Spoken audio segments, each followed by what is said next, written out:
Bismillah,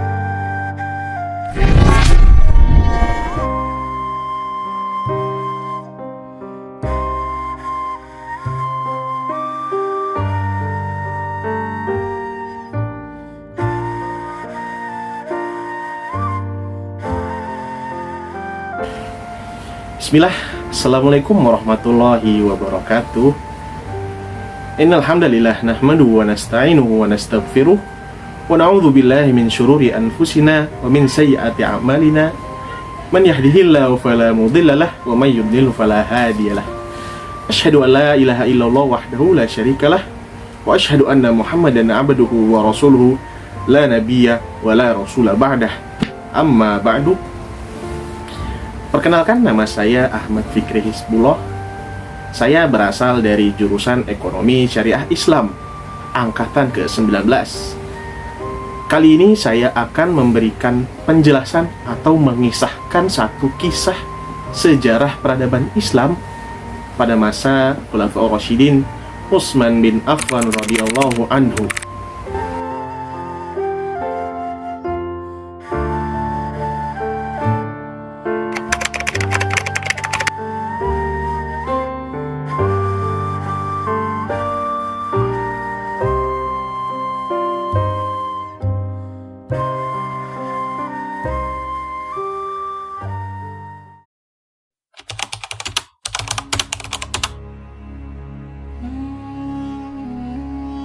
Kisah ini kita mulai dari bangsa Arab terlebih dahulu.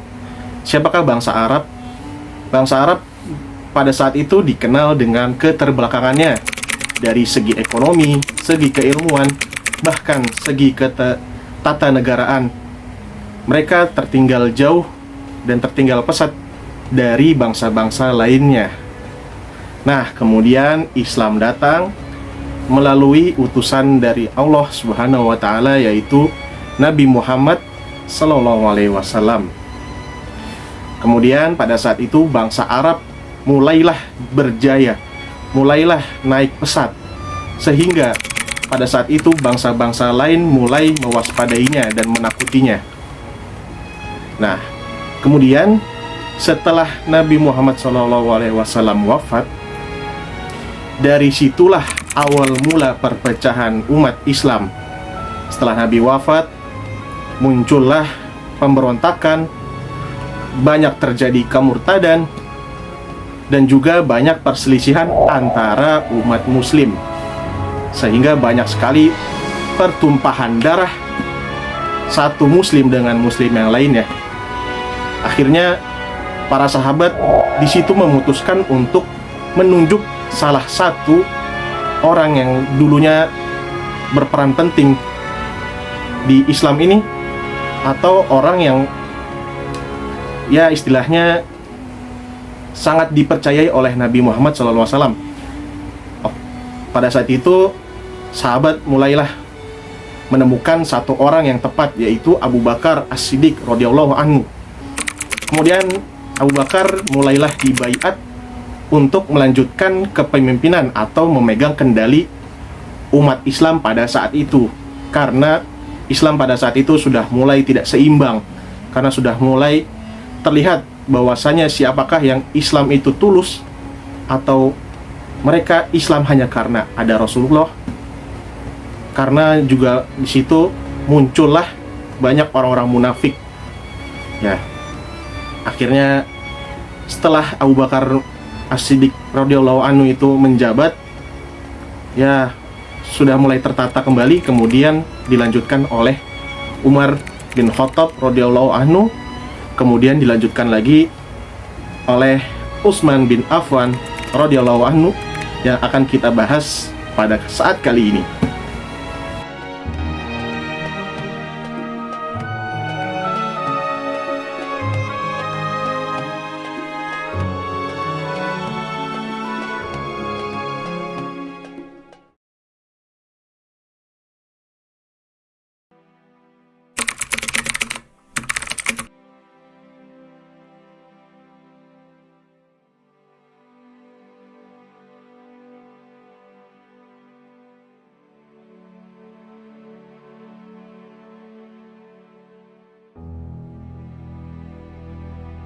mari kita sama-sama mengenal sosok siapakah Utsman bin Affan radhiyallahu anhu yang akan kita bahas pada saat kali ini ya. Beliau terlahir pada tahun 574 Masehi atau pada kalender Hijriahnya yaitu tanggal 12 Zulhijjah tahun 35 Hijriah ya. Beliau dilahirkan dari saudagar kaya, dari keluarga yang sejahtera pada saat itu ya. Maka beliau juga terkenal seorang yang kaya. Nah, kemudian beliau juga salah satu Khulafaur Rasyidin. Dari sebelumnya juga kita telah mengenal yang pertama, Khulafaur Rasyidin pertama yaitu Abu Bakar, kedua Umar bin Khattab, yang ketiga beliau. Nah, masa kepemimpinan beliau juga cukup lama dari dua pendahulunya. Beliau memiliki masa kepemerintahan dari tahun 644 Hijriah sampai dengan 656 Hijriah. Nah, beliau juga dikenal dengan seseorang yang dermawan atau dermawan lah ya. Karena pada saat itu beliau memiliki kisah pada saat bangsa Arab terkena masa kemarau ya, yaitu masa yang cukup panas sehingga mengakibatkan air pada saat itu di mana-mana habis ya. Ya, krisis dibilang ya kan. Nah, kemudian beliau sampai-sampai membeli salah satu sumur milik bangsa Yahudi atau salah satu orang Yahudi, dan orang Yahudi itu menjualnya ya cukup mahal. Karena setiap ingin dibeli dia selalu menaikkan harganya, tapi Utsman sanggup untuk membayarnya. Kemudian sumur itu diberikan cuma-cuma terhadap masyarakat sekitar. Akhirnya ya bisa kita kenal sampai saat ini. Beliau memiliki sifat yang baik, tidak baik. Maksudnya bukan cuma baik, dia juga memiliki sifat yang dermawan. Kemudian dia juga memiliki salah satu keutamaan yang ya mungkin orang-orang juga sudah cukup tahu ya, yaitu beliau telah menikahkan dua putri orang yang kita cintai dari orang yang kita cintai, yaitu dua putri Rasulullah SAW. Yang pertama Ruqayyah, kemudian Ummu Kulsum. Dari situ Utsman memiliki julukan Zun Nurainin, yang artinya dua cahaya, pemilik dua cahaya, karena beliau bisa menikahkan dua putri Rasulullah SAW pada saat itu.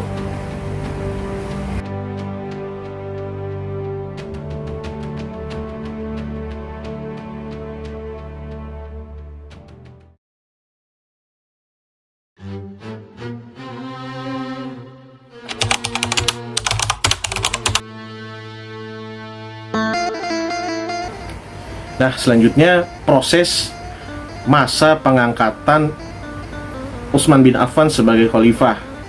Sebelum wafatnya Umar bin Khattab, beliau memanggil keenam para sahabat Nabi untuk menghampirinya. Keenamnya itu adalah yang pertama Utsman bin Affan, kemudian Ali bin Abi Thalib, Zubair bin Awam, selanjutnya Sa'ad bin Abi Waqqas, kemudian Thalhah bin Ubaidillah, dan yang keenam, yang terakhir itu Abdurrahman bin Auf. Mereka keenam para sahabat Nabi ini dijuluki dengan Ahlul Halli wal Aqdi.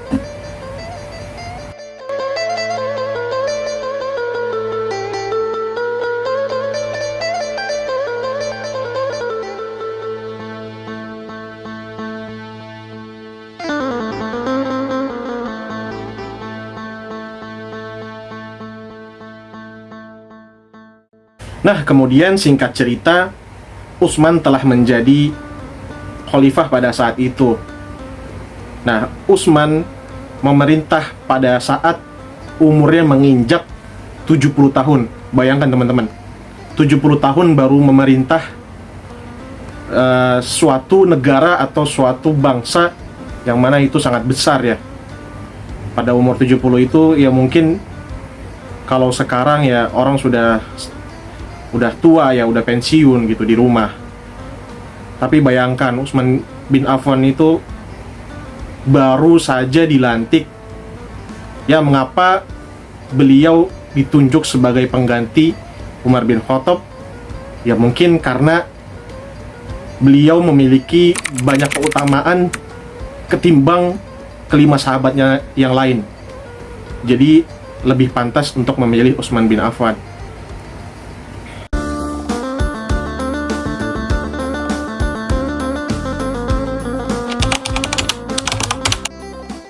Selanjutnya, pada saat masa kepemimpinan Utsman bin Affan.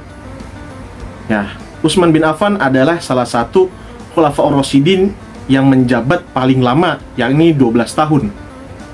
Nah, dari 12 tahun ini, beliau dikenal dengan masa kepemimpinan yang paling banyak melakukan ekspansi terhadap negara-negara lain, sehingga agama Islam ini mulai berpencar dan mulai meluas. Ya, mungkin juga pada saat itu, pada saat masa pemerintahan Utsman bin Affan, para sahabat atau para tabi'in di situ memiliki motivasi tinggi dalam berdakwah, memiliki semangat yang tinggi dalam berdakwah, sehingga Islam ini mulai berkembang luas, mulai dari perperangan maupun mulai dari dakwah, ya, melalui dakwah. Nah, Utsman juga dikenal memerintah pada saat itu, ya, awal mula terciptanya Angkatan Laut Islam. Karena pada saat itu juga yang mana di negara-negara lain juga sudah mulai berkembang, akhirnya Utsman memilih untuk membangun angkatan laut demi memperluas lagi Islam ke berbagai penjuru melalui perairan. Dan pada saat itu juga banyak terjadi peperangan di laut. Akhirnya ya terciptalah awal pasukan angkatan laut Muslim pada saat itu.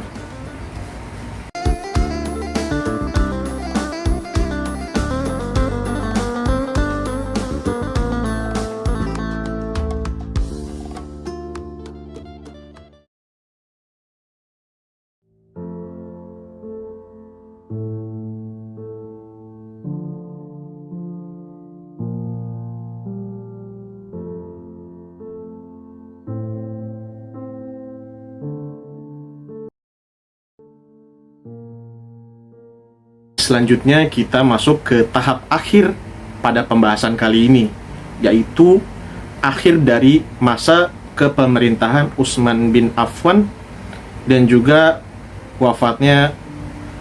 proses wafatnya atau kisah wafatnya Utsman bin Affan. Nah, ceritanya seperti ini. Jadi Utsman pada saat itu, pada saat memerintah, beliau memiliki waktu yang cukup lama di dalam pemerintahannya, yaitu 12 tahun, ya.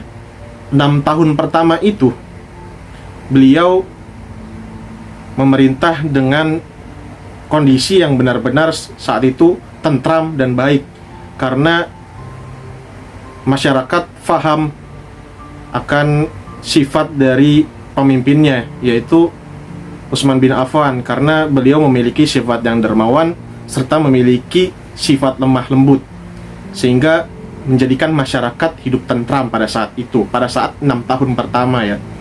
Kemudian di tahun ke-6 sampai seterusnya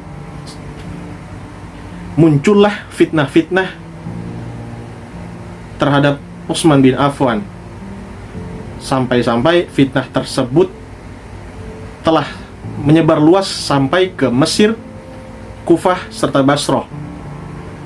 Tidak sampai situ, mereka termakan fitnah yang akhirnya dari Mesir mereka mengeluarkan ratusan pasukan untuk menyerbu Madinah dengan tujuan lain, atau dengan tujuan intinya, yaitu menggulingkan pemerintah dan membunuh Utsman bin Affan. Kemudian juga dari Basrah dan Kufah, mereka juga mengutus banyak sekali orang untuk menggulingkan pemerintah dan membunuh Utsman bin Affan ya. Nah, kemudian setelah mereka berpencar dan akhirnya bertemu di Madinah, pada saat awal-awal di Madinah, mereka tidak, ya istilahnya tidak membuat kegaduhan saat itu ya, tidak parah, tapi mereka tetap memiliki tujuan untuk menggulingkan pemerintah dan membunuh Utsman. Tapi pada awal-awal ya tidak begitu parah ya. Akhirnya setelah para peziarah dari Madinah pulang ke Mekah, akhirnya Madinah itu dalam keadaan yang sepi ya, dan dimanfaatkan oleh para pemberontak pada saat itu, sehingga akhirnya mereka mulai berani menyerang Utsman dan mulai menunjukkan pemberontakannya mereka gitu. Nah, tapi Utsman juga memiliki pendukung atau penolong ya dari para sahabat-sahabatnya, yang mana rumah Utsman pada saat itu benar-benar dijaga ketat oleh para sahabat Nabi atau para sahabat-sahabatnya ya. Ya, hari mulai hari, kemudian ya Utsman juga mulai perlahan-lahan menyuruh para pendukungnya itu untuk bubar, karena Utsman sendiri ini tidak mau untuk ada atau terjadi pertumpahan darah sesama muslim. Karena pada saat itu kan mereka juga yang ingin memberontak itu bagi Utsman adalah muslim ya. Jadi Utsman tidak mau terjadi peperangan atau pertumpahan darah sesama muslim. Nah, dari sifat lemah lembutnya Utsman ini akhirnya dimanfaatkan oleh para pemberontak. Akhirnya mereka juga mulai mendobrak atau menyerang setelah para pendukung Utsman itu bubar. Nah, kejadiannya juga sangat tragis ya. Ratusan orang, atau ya bisa teman-teman bayangkan juga, ini pasukan dengan jumlah yang besar masuk ke dalam satu rumah, dan itu rumah pemimpin pada saat itu ya. Dan wallahu alam juga terjadi mungkin pembunuhan pada saat Utsman sedang ibadah, kemudian istrinya juga diserang. Akhirnya Utsman pada saat itu juga mengutuk para pembunuhnya dan mengutuk orang yang menyakiti istri-istrinya. Mungkin cerita singkatnya seperti itu ya. Nah, akhirnya Utsman wafat, dan setelah itu digantikan oleh Ali bin Abi Thalib.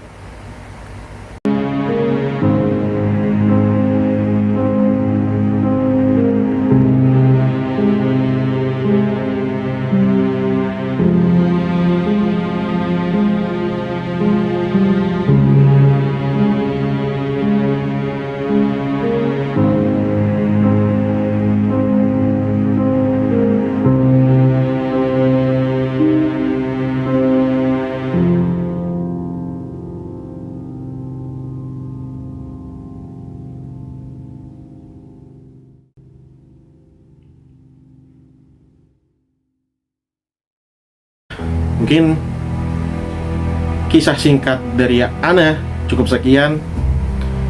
Kalau ada kata-kata yang salah atau kisah yang tidak sesuai, mohon dimaafkan karena saya juga banyak kesalahan. Wabillahi taufiq wal hidayah. Assalamualaikum warahmatullahi wabarakatuh.